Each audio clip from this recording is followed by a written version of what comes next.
hey, do you think you could do an installation or two outside of the new exhibition space at NAISA? And so I said, yeah. And I said, and my friend Matt and I make work together under the name Mixed Metaphors. And so I'd love to, I can do a piece, but then I'd love to bring a Mixed Metaphors piece as well. So that was sort of the start of that. People in the Ottawa area might remember it because it was for a long time, for many years, it was at the Museum of Science and Technology in Ottawa, one of our national museums. And it was quite popular with kids, but in general. It was there for years and years.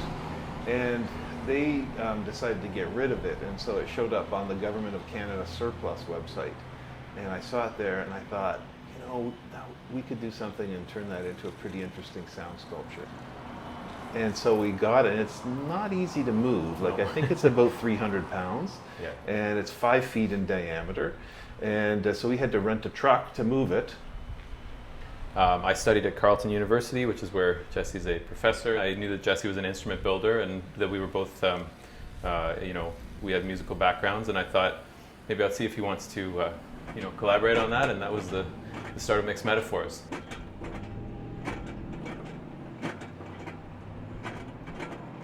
A lot of our work has focused on natural world in terms of more grounded elements would be a good way to say it. Whereas this one was sort of like expanding beyond that, out into the further reaches the cosmos? Yeah, exactly.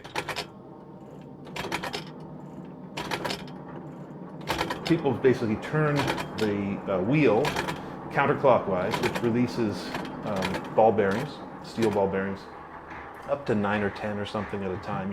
You could just do one, or you can do multiple.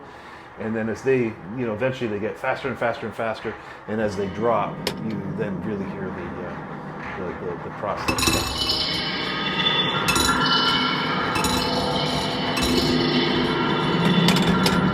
Basically, it was about gravity and black holes or something like that, I think, in its original context.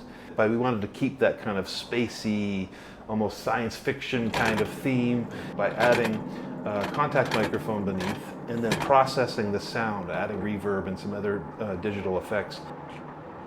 Every time that it occurs, it's a little bit different, right? Because there's all these variables that we're not able to control for, so there's still that element of freedom. There's a lot of space in the piece for different experiences.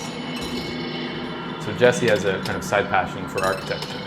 I've always had a side passion for art and for music. I mean, I've been a musician almost my entire life as well.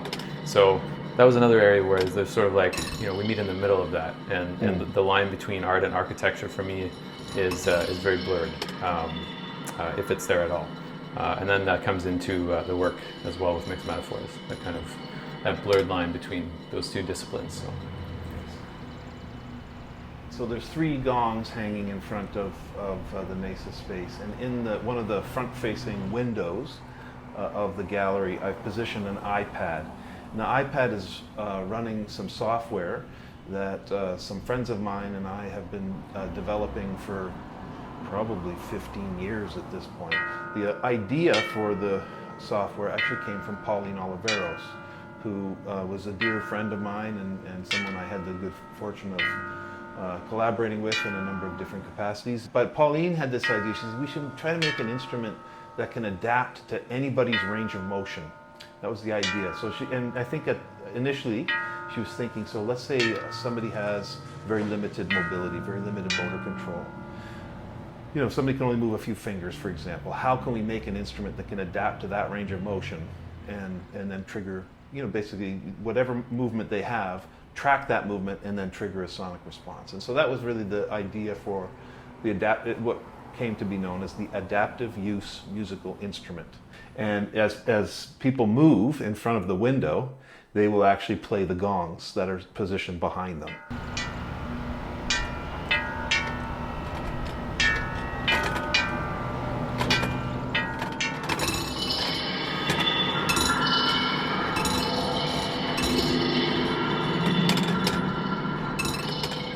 There's not one experience that'll be shared by everyone, but there's some experience to be had by everyone.